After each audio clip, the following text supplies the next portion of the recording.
నీ కంటి రెప్పలంచున మనస్సు నిండి పొంగిన ఓ నీటి బిందువే కదా నువ్వెతుకుతున్న సంపద.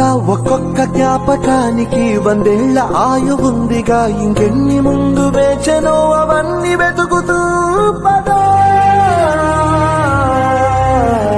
మనుష్యులందు నీ కథ మహర్షిలాగా సాగదా, మనుష్యులందు నీ కథ మహర్షిలాగా సాగదా.